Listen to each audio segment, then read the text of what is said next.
Hello, everybody. Welcome back. I hope you had a really good break and some of you took the chance to connect up with our youth work colleagues across the Tasman in New Zealand. It was really great that they invited us to join them for their conference, and I wasn't able to be there, but I've heard word back that there was really good attendance, and for some reason people were getting teary, so I'm going to have to find out what was so beautiful about the session that everybody enjoyed it so much. So I'm Catherine Ellis, I'm the CEO of YACVIC, and I use she, her pronouns. And today I'm on Wurundjeri country, and I'd like to acknowledge the traditional custodians and pay respects to elders past and present. I'd also like to let all of you know that the conference has various accessibility features like closed captions and Auslan interpreters. So the information's in the chat now for anyone who would like to use those. And you should be able to see the Auslan interpreters all the way through. You might have to pin them or resize their video to make sure that you're able to access that fully. So it really has been a very long journey to get this conference off the ground. We've navigated through multiple COVID lockdowns, and some of you may not have heard, but apparently another 7-day extension has just been announced for Melbourne, sorry, not Victoria, for Melbourne for the lockdown. So I guess we all have to stay strong and keep going and beat this thing. But we are very, very excited to finally be delivering this conference today, and not least because you deserve it. The past 18 months have been so incredibly difficult for young people and for all the people who work with and support young people. And so, of course, that's all of you who are at this conference. And, you know, it's not over yet. And so I'd really like to just take this chance to thank you all for your work and hope that these 2 days give you a chance to refresh and to take in new and interesting knowledge, to connect up with some of your peers and share information and build collaborations, because that kind of peer support and connection is a huge part of what keeps all of us, I think, when times are challenging. As the peak body for young people in the youth sector in Victoria, YACVIC works closely with the Victorian Government, in particular the Minister for Youth and the Office for Youth. And we're very, very appreciative of the government's support from this conference, from the Office for Youth and also from Regional Development Victoria. We're also really aware, actually, of how fortunate we are to work with such a progressive government that really, really cares about young people, and so importantly wants to have a collaborative relationship with YACVIC and with the youth sector. It's not always the case, and I know my counterparts around the country quite often express that they feel we're very lucky here in Victoria. And some examples of the collaboration that we've had over the last year or two are things like the development of the Victorian Youth Strategy that we're about to hear about. We've also been involved in bringing young people into bushfire recovery processes with the Department of Education and Bushfire Recovery Victoria. We've been working with the Department of Health on COVID-19 communications to young people, and working with the Department of Jobs, Precincts and Regions on the Working for Victoria coalition that brought additional capacity to the youth sector over the past year. We've also been really deeply thrilled to see the many parts of government that have really started to embrace youth participation as a critical feature of their work, and supporting them to work with the youth sector and to do that really well has been a great focus, and we hope that really continues.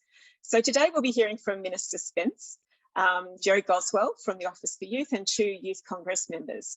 And I'd like to start by it's really my privilege to introduce the Honourable Ros Spence, who's the Minister for Multicultural Affairs, Community Sport, and of course, most importantly to us, the Minister for Youth. And I'd like to take this opportunity to thank you, Minister Spence, for some very important partnership and collaboration through these challenging past 18 months.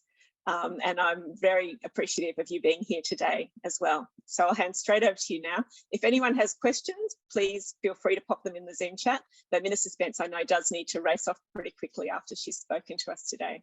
Thank you, Minister. Thank you, Catherine. Before I begin, I would like to acknowledge the traditional owners of the lands on which we're all meeting today. I pay my deepest respects to Aboriginal elders, past and present, as well as to all of the Aboriginal people joining us today.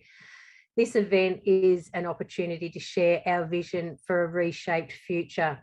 and we cannot look towards a brighter, a more equal future without justice for our First Nations people. As Catherine mentioned, my name is Ros Spence and I'm the Victorian Minister for Youth, and it's my absolute pleasure to join you all today.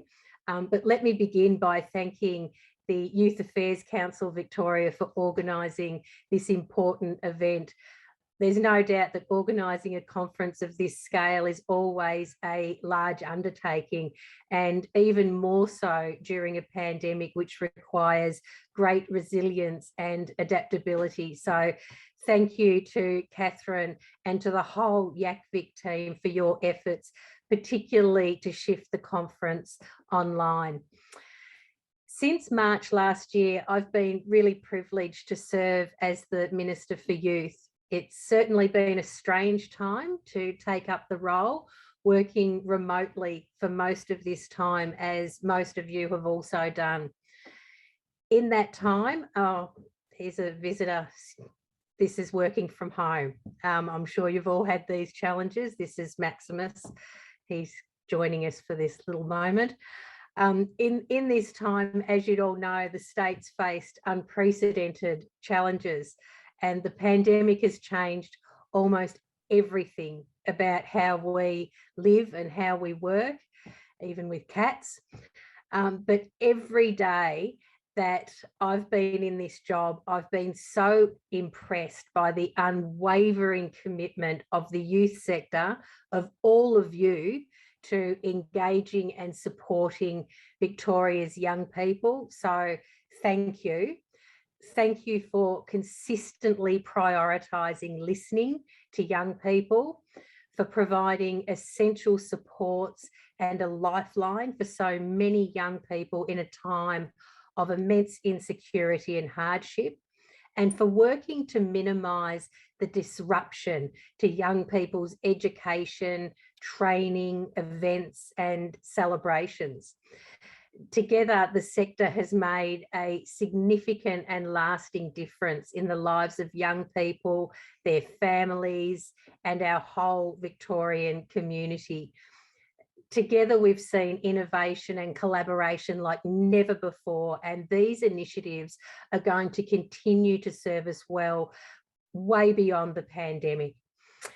I want to take this opportunity to celebrate just a few of the fantastic examples that I've heard from the sector during this time.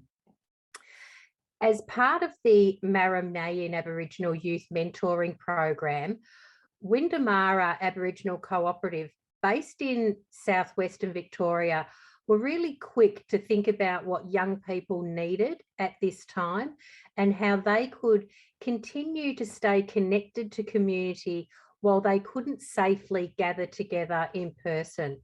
So Windamara came up with the idea of delivering cultural arts packs to young people.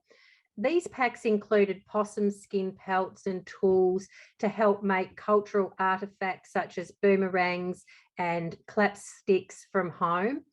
This initiative really helped young people to express themselves artistically whilst building their connection to and their strength in their culture.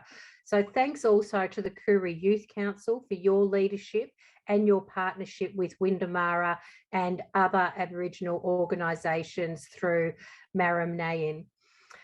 I'm also reminded of Himalo Community Connect, one of 6 community support groups supported by the Victorian Government through the youth portfolio.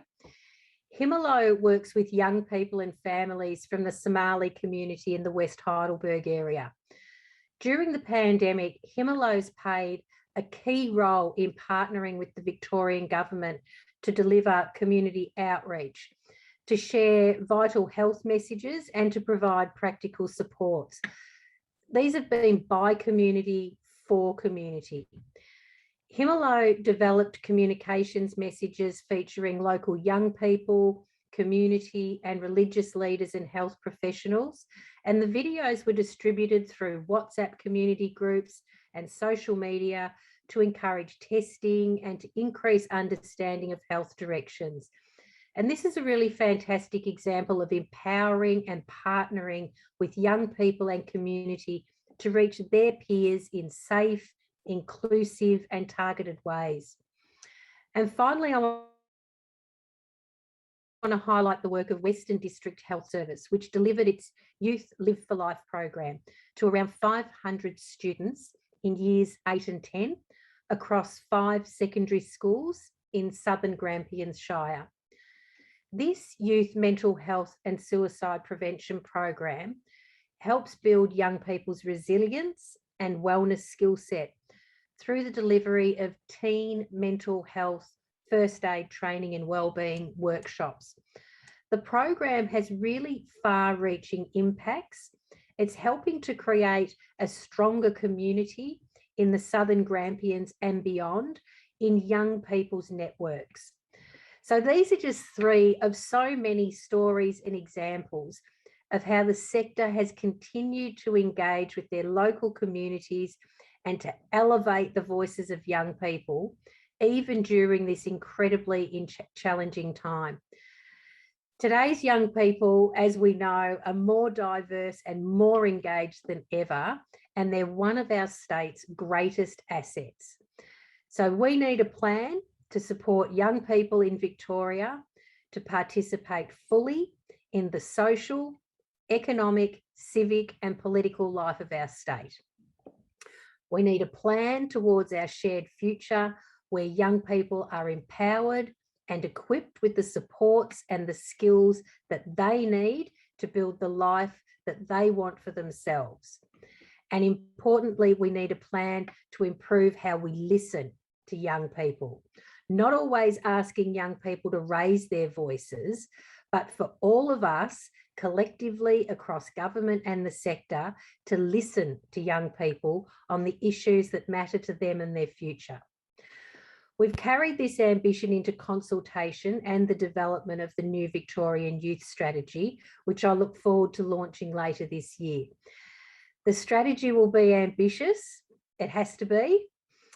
It will strengthen and unify how we work across government with the youth sector and with young people themselves, embedding young people and their experiences into the ways that we work. Earlier this year, I was privileged to host a series of roundtable discussions with young people as part of our strategy consultation. I was really heartened and grateful for the insights and the honesty that roundtable participants showed in these sessions. And to me, this was testament to the value that young people's perspectives add to the design and the delivery of government's programs and policies. As members of the youth sector, I invite you to continue to partner with us through the delivery of this exciting new strategy, which you'll hear more about shortly. I encourage you to use the strategy as a way to build capacity and innovation in your organisation and across the whole youth sector.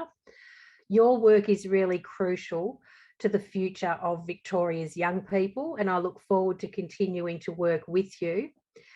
Thank you to everyone here for the leadership, the agility and innovation that you've shown as sector professionals in supporting and empowering young Victorians to play a role in shaping and reshaping our shared future.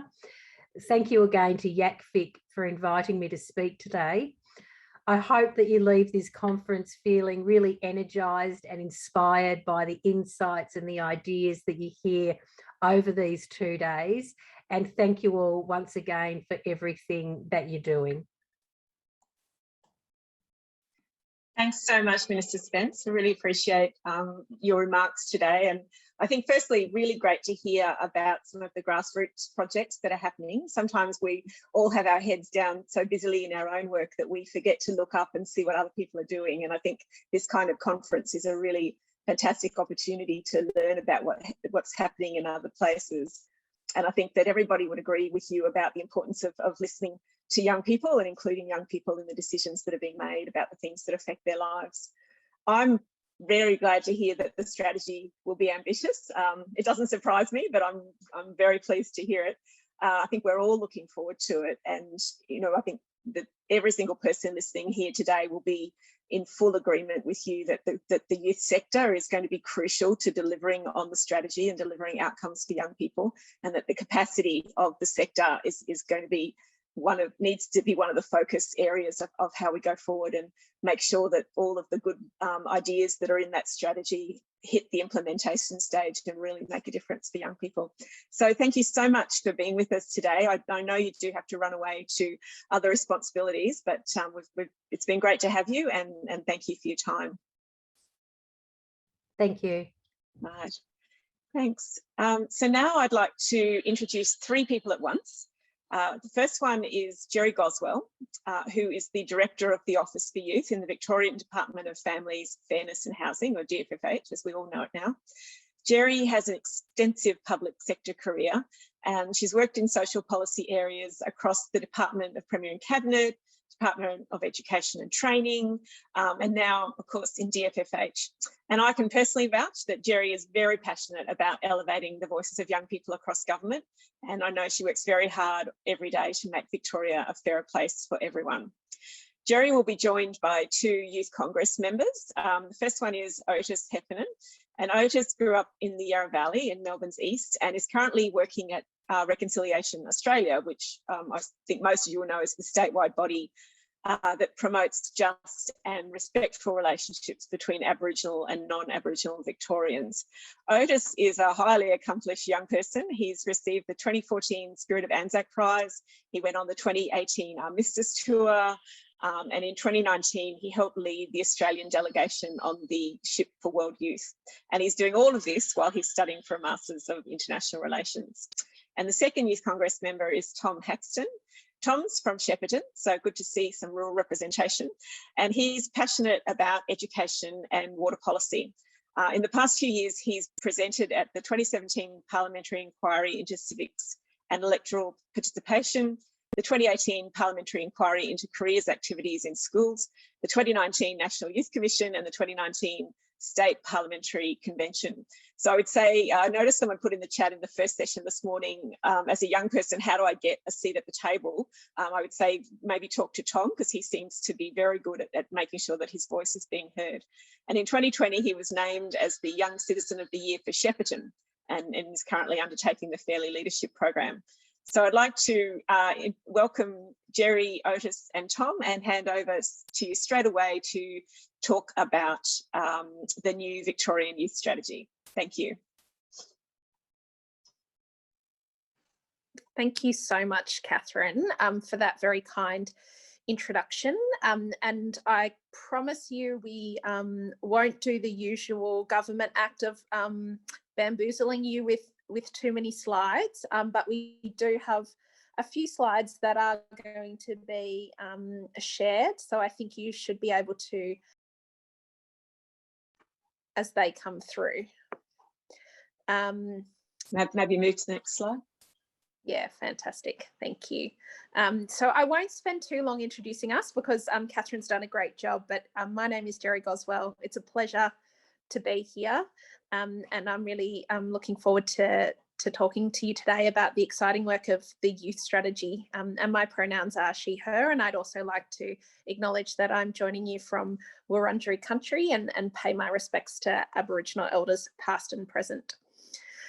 So the youth strategy, how exciting. I'm going to kick off by asking Otis and Tom a few questions, because rather than you hearing up front about what the youth strategy means to me and to the Office for Youth and the Victorian Government, I thought it might be a little bit more interesting to hear directly from young people about what it means to them. So Otis, I might ask you the first question. So what does the youth strategy mean to you? And feel free to say a few words introducing yourself if you'd like up front as well. Great, thank you, Jerry. Yeah, my name is Otis. I use he, him pronouns. I'd also like to acknowledge that I'm on Wurundjeri Wurrung country and pay my respect to their elders past and present. In one word, I'd say the youth strategy is opportunity for me. As Catherine said before, it's so fantastic to work with a progressive government. But the youth strategy really sets up a structure and a framework that it doesn't matter who the government is. It doesn't matter what year it is. It doesn't matter who you are as a young person. It doesn't matter if we're in lockdown or not. There's a framework there to ensure that young people will be listened to long into the future, and the opportunities that that creates for us is so important.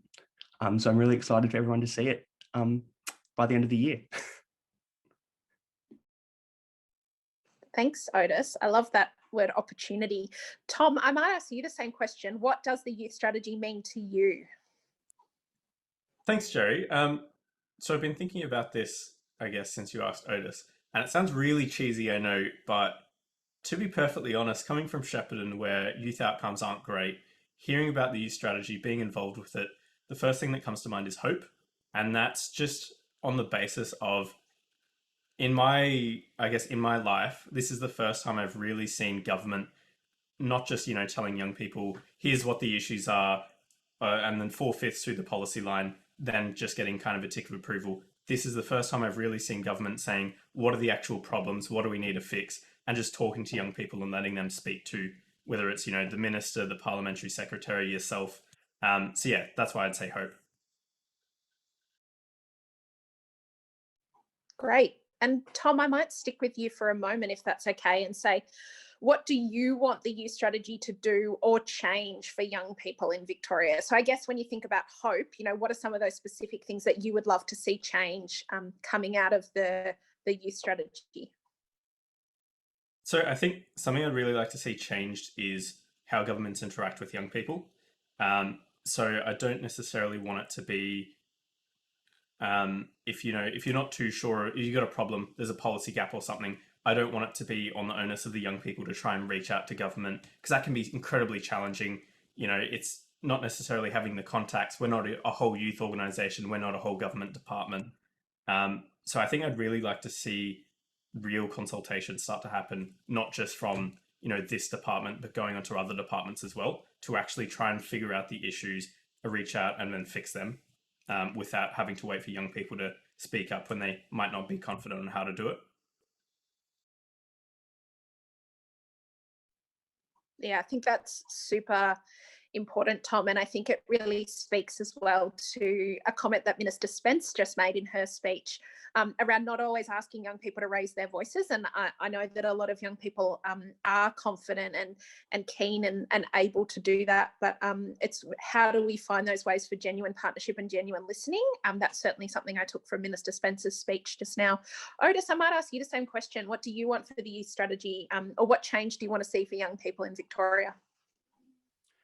I think when governments talk about young people, health and well-being is brought up a lot, whether it's mental health or playing community sport and things like that. But I think a really under-discussed and misunderstood part of health and well-being for young people is how damaging it is to our health to not feel listened to. I think that really has a massive effect on the way we see ourselves, the way we fit into our community. And it does affect both our physical and our mental health. So I guess I hope the change that I see from the youth strategy is that young people do feel listened to, and those effects of not being listened to disappear in our community. That we always feel like we have government to turn to. Some of that distrust is gone, and that we can lead happy and healthy lives without the threats of climate change causing untold anxiety for us. Thanks, Otis. I think that's it's really fantastic to hear directly from young people what your aspirations are for this strategy. And I think the bar is certainly high for government to meet. So Otis, in terms of thinking through and picking up Tom's theme that, we have really tried to approach this youth strategy in a different way for government. And on this slide that we've got on the screen, we've just got a few snapshots of some of the kind of creative approaches we've taken, whether that's listening to young people on TikTok, whether that's providing an opportunity for narrative storytelling with a theme around heroes and online forums. We've tried to listen to young people in different ways. So Otis, can you tell us about the highlights of the public consultation process and what the Youth Congress's involvement has been? Yeah, and this might be a long answer because there's so many highlights because I think it was so well done. So yeah, the Office for Youth and the Youth Congress undertook 3 months of public consultations in October to December of last year. One of the main roles of the Youth Congress was we created a survey that young people filled out. And I think we had over 700 responses to that. And all the data from that helped feed into some of the actions in the youth strategy. We also co-designed and co-hosted a bunch of different forums and consultations with YACVIC, CMY, the Career Youth Council, YDAS, -18, and held these online forums in different areas around the state. They were geographically based, and that was such a great experience for me, particularly being a city boy, to hear more about what was happening in the regions, what the big concerns are. But the main thing, a big highlight for me, was how many of the problems are the same, how our experiences are actually more similar than they're different. And we also use traditional government consultation methods, written submissions through the Engage Victoria website. I think we had almost 120 written submissions come in. And then, yeah, as you can see on the slide, we also used TikTok, which I think probably the first government department in Australia to use TikTok as an engagement method, which, yeah, we viewed tens of thousands of times. The trends that we tried to start, I'll leave it up to you to judge how successful we were at actually sparking new trends. But just really innovative ways to listen to youth voice and going where young people are to hear what we have to say. Yeah, I think it was a really great process, and everything really was a highlight for me. It was so great to hear all those different voices all around the state.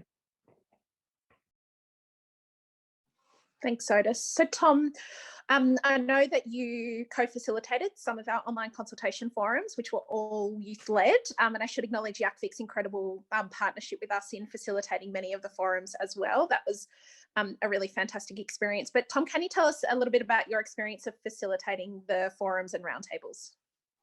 Sure, I'll try and keep this short and sweet, because there's one big thing that really sticks out for me was, so I've been to a few consultations for government already. It's usually things that are already 4/5 decided. The biggest standout thing for me was the unprecedented level of access that young people had, whether it was, as I said before, reaching out to you, Jerry, you were directly there, parle sex, ministers, all this kind of things. The unprecedented level of access. That was a big thing for me. Thanks, Tom. Yeah, I think certainly Minister Spencer, the Parliamentary Secretary for Youth, but also ministers and other parliamentary secretaries from other portfolios were really present at those sessions and really keen to listen to young people. So we might just move to our next slide, but I think that, Otis, you're going to ask me a couple of questions now. Turn the tables. Yes, time to put the boss on the spot. So we heard a lot of voices, as I ran through before, during the consultation process. And I know personally I was surprised by some things. Tom is from Shepparton, so he's going to hate me, but I did go to the Shepparton consultation and was just like gobsmacked to hear that you can't use Myki to get to Shepparton. That's just not something that ever popped into my mind. So Jerry, what are the main themes that you heard during the consultations, and what surprised you? Thank you, Otis.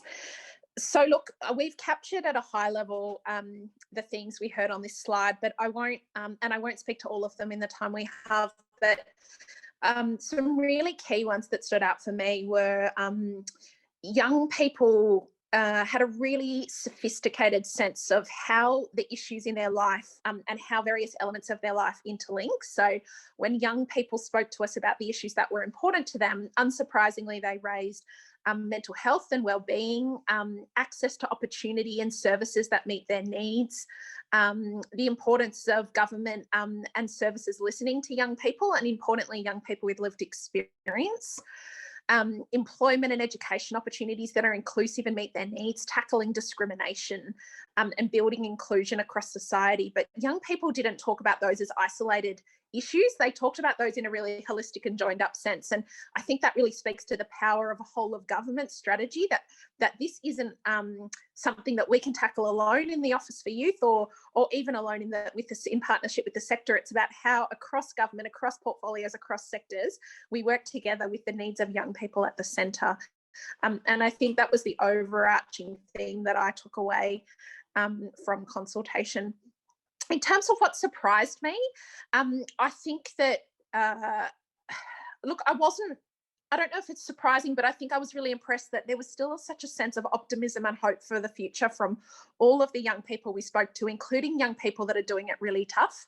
And I think young people have been doing it tough for a long time, and all of you attending this session will know that. But during COVID, I think in particular, trying to do a consultation like this during COVID is really, really hard. You know, young people didn't necessarily have the energy to engage with government, and we know that. We're all tired. But I think that there's almost never been a more important time to put out a youth strategy despite those challenges. And so even though young people are doing it tough and many were tired and had a really tough 2020, there was still such a sense of optimism for a future that can be more positive for themselves, their peers and future generations. And that's something that's really inspired me and has kept us going this year as well. Jerry, and I'll just quickly ask you another question. So we hope you're going to continue working in the youth sector for a long time. So we'd like to kind of ask you, what did you learn during the consultations with young people that you'll be able to take into future work? Thanks, Tom. Look, I think that there's, you know, Otis talked about some of the kind of more creative options we trialed through consultation, but I think that's just the tip of the iceberg. And I would love to really hand over kind of consultation planning and design to young people, including young people with lived experience and a really representative and broad group, and kind of dig deeper into some of those creative approaches. So thinking, you know, TikTok was just sort of the tip of the iceberg, I'd say there. I think there's so much more we can do to make that a two-way conversation. But what are those other creative channels, and what can we do that maybe we weren't able to do during COVID? So thinking about face-to-face options as well. You know, where are those spaces that young people spend time? And then how can we partner with the right people to make sure that we're hearing from young people who don't typically get the opportunity to engage with government? I really want to be able to take what we've learned to kind of the next level and take it even further, and not just do that in the Office for Youth as well, but spread that good practice and that way of working across government. I think that's really where we want to get to. I am just conscious of time. So Tom and Otis, if you're comfortable, I might just wrap up with next steps from here. But before I do that, were there any kind of last words? We might just briefly flick to the next slide, actually, and just give a really quick spruik for Victorian Youth Congress, picking up Catherine's comment that there was a question earlier about how young people can get involved. Tom and Otis, do you want to give a super quick shout out to Congress recruitment? Yeah, I'm happy to. So the current term of Congress is coming to an end very soon. People like me are getting too old for Congress and are being kicked off. So definitely looking for younger voices. 13 to 25, I think, is the age limit. So yeah, go to the Youth Central website. All the links are there. Encourage people that you know to apply for Congress. It's a really great experience. I've learned heaps from it. It's very worthwhile. The next term of Congress will be partnering with the government to implement some of the actions from the youth strategy. So it's a really, really exciting time to get involved, and I could not recommend it enough. I'd also just like to add on as well. So I've been on Youth Congress for around a year now. In this course of the year, I've learned more about how government works, how things function, how to achieve change in the community. I'm confident I've learned more in the year than I will in my 3-year uni degree. So yeah, Youth Congress, best thing I could have ever done. And I really encourage anyone else who's got contacts who are young people or who are young people themselves, reach out, apply for it. What have you got to lose? Thanks so much, Otis and Tom. You've said it better than I can. But I should say, as the director of the Office for Youth, it's the absolute best part of my job is working with Otis and Tom and the rest of Youth Congress. So would really love for this to be continue the work and be a really representative body for young people across the state. So please do share through your networks and get involved. Just to wrap up, before I hand back to Catherine, just to say where we're at now with the youth strategy. So we've done a really extensive consultation. We just want to say thank you to everyone from the youth sector who participated and made submissions and supported young people to get involved, importantly. Where we've engaged across government to kind of build that buy-in from other ministers and other portfolios for the whole of government youth strategy. And now we're working through the channels of bureaucracy, as I like to call them, to get the strategy approved. As Otis said, we are aiming for the Minister to be in a position to launch the youth strategy before the end of the year. So we're continuing full steam ahead, and we're really looking forward to continuing to partner with all of you well beyond its release, because as Catherine said, it really rubber hits the road at implementation, and we're just so excited to be able to move into the next phase of work when the strategy is released. So I'll leave it there, but I'm happy to answer any questions in the time we have left. Catherine, if we hand back to you. Great, thanks so much, Jerry and Tom and Otis. I think that was a really, really interesting conversation and a lovely way of presenting what you've been doing too on the work, I think. So we do have, and I think that, you know, Otis and Tom's points about hope and opportunity really being encapsulated within the strategy is a really important part, particularly when you think about the negative aspects of being excluded and being marginalised and disenfranchised that young people face. And I have to say, personally, I'm right with you, Jerry, on how exciting it is that it's a whole of government strategy. I think there's no point in just having the Office for Youth and the Minister for Youth being focused on young people. You need the Health Department and the Transport Department and the Regional Development Department and all of those different parts of government and the ministers who work with them to be championing young people and investment in young people as well. So we're actually posting a link in the chat right now, a Menti link, because we'd actually love to know from all of you what you're hoping for most from the new Victorian Youth Strategy as well. So those of you who were in the sessions this morning know how this works. Click on that link, there'll be a question there. You can just pop your question in and we'll show the responses at the end. And while you're doing that, we'll go to some questions now. And firstly, the question that I noticed first was that a question around how fluid the youth strategy will be, Jerry, and because of the constant change of youth issues and even different from 2 years ago. So, you know, it needs to set a base for best practice, but it also needs to be fluid. So how are you handling that? That is such a smart question. And apologies, I didn't see who asked that, but I really love it. I think Minister Spencer's been really big actually on this point, and how we're handling it is we're proposing that the youth strategy will set kind of specific but broad directions, and directions that will enable actions that evolve over the lifetime of the strategy to support achievement of those directions. So I'm trying to make sure that each of the directions that will be published in the youth strategy kind of do that thing that we need it to do, which is sort of, this is where we want to go, this is our priority, but retain flexibility in how we implement that direction. And I think that will allow flexibility over time. I think the second thing we're doing is we're looking at kind of a series of rolling implementation plans that can support the strategy. So rather than needing to agree the full implementation approach for the lifetime of the strategy up front, we might, for example, focus on the first 2 years and then be able to have an opportunity, of course, in partnership with the sector and young people, is thinking, okay, well, what's the 2 years after that? So while the directions don't change, the actions that we take to achieve them can evolve and be flexible. And the third thing I'd quickly say is we're looking at a 5-year timeline for the strategy. We debated whether it should be 10 years, for example. And I think when you're talking about young people, they're at the forefront of change in our community, in our society. So we need a contemporary policy framework that meets the needs of young people. So we settled on 5 years as a good approach. I guess you will all be the judge whether 5 years was the right decision, but that's what we've decided at the moment in terms of making sure that it's continuing to meet the needs of the generations of young people that come through. Great, thank you. So the next question is, how do you think we need to care for young international students who are feeling disenfranchised to continue learning and engaging in Australia? And I think this one's for you as well, Jerry, but the next question will be for Otis and Tom, so I'll move to them then. Yeah, fantastic. And look, Tom might want to comment as a university student as well in terms of his experience, but, you know, I think you know, when I think about young people living in Victoria, I don't separate out international students into a separate category. But of course, I know that often in government, and that's at state and federal levels, that does happen based on kind of visa categorisation.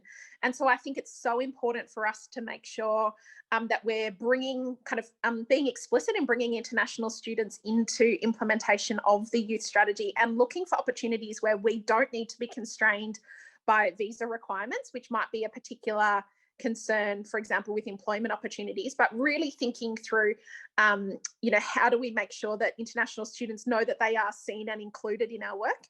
A really recent example is I was just asked yesterday, can international students apply to be part of the Victorian Youth Congress?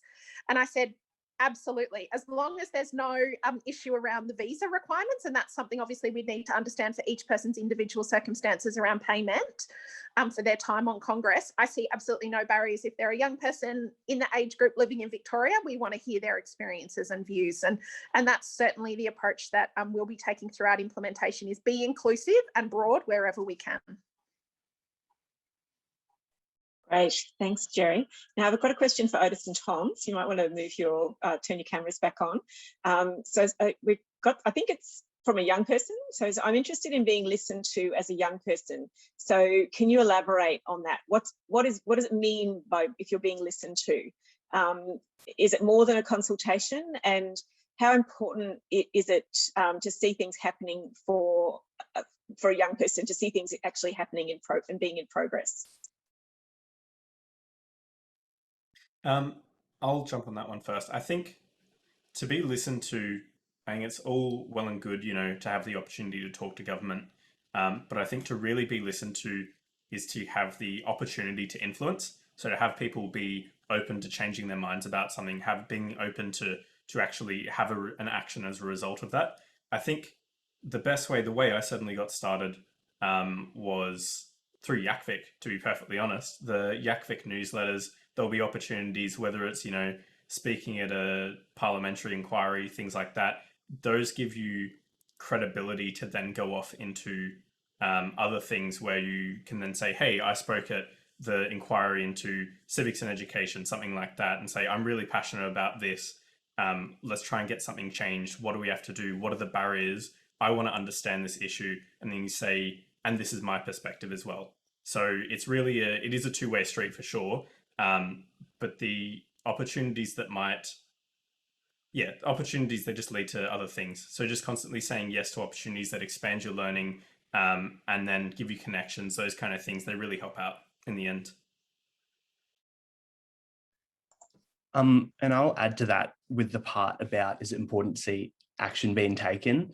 And yeah, it really is. Like, if I had a criticism of myself and young people generally, it'd be that we can be impatient and we do want change, and we're so passionate about things, we want it to happen really quickly. I mean, I joined the Youth Congress in January of 2019. And look, waiting for the strategy to be delivered later this year. So it is a process when you work with government. And I feel like that's something I really learned on the Victorian Youth Congress, that patience with bureaucratic structures. And probably one of the best things I've taken away from Congress. So definitely apply if you're eligible. Great, thank you to both of you. Now we've only got a minute or two left. There's a few questions about specific things like that, about how they're being picked up in the strategy, like cannabis policy and loneliness and things like that. But I think you've already answered that, Jerry, in terms of talking about the big picture of how it's going to work. There was one question that I think there'll be quite a lot of interest from the audience, which is, will the strategy mandate local government to provide preventative youth programs? With rate capping influencing local governments, any service that's not mandated is vulnerable to being defunded. Oh, I love that the hard questions are coming now. Look, Catherine, I don't think I can preempt an answer on that one, because that's obviously kind of a clear government policy decision would be required. I think what I will say is we're putting a lot of thought into how do we effectively support the sector, and particularly thinking about some of those rural and regional councils I know that have been particularly stretched. I think people will be pleased with some of the announcements that happen around the youth strategy. Whether it will go to the extent of mandating, and given there have already been sort of recent changes to the Local Government Act as well, I think that I don't want to preempt any government decisions in that space, but I also think that going back to the point about flexibility under the strategy is how can we build in sufficient hooks into the strategy? So even if we can't kind of meet that expectation up front, how can we build enough hooks in to keep that conversation going over the 5-year timeline of the strategy?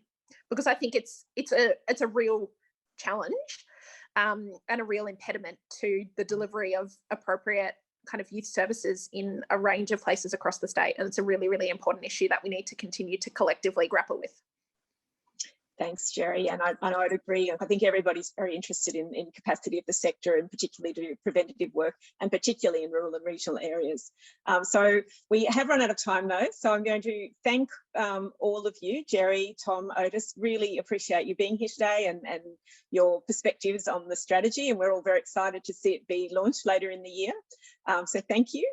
And I'd just like to also let everybody know that YACVIC and a big working group from across the sector, including not-for-profits, universities, TAFEs, etc., are all involved in it, which we're calling Youth Work Matters at the moment as a working title. But and we see it as sort of working in parallel with the youth strategy, because what we're looking at is how we can make sure that youth workers and others who specialise in working with young people, so most of you at this conference, are recognised and invested in as part of implementing the new strategy. And as part of that, there's a whole lot of pieces of work going on, but one of them is that we're doing a statewide survey to understand exactly who is working with young people across Victoria and your backgrounds and the contexts you work in. So youth work is a part of that, obviously, but we know there are a lot of people who don't identify as youth workers, but who really are youth specialists and work with young people every day. So it will really help if all of you, and if you can encourage your colleagues and your partners to take 10 minutes to do the survey. You'll find it in the expo section of the conference platform, and we'll also send it out to everybody after the conference. So thank you in advance for your participation on that. And thanks again to our speakers and to the Office for Youth for supporting the conference. We did have the Menti, so if we can just pop that up on the screen at the moment so people can see the answers that people have put in about the about what they're looking for from the strategy, that'd be great. And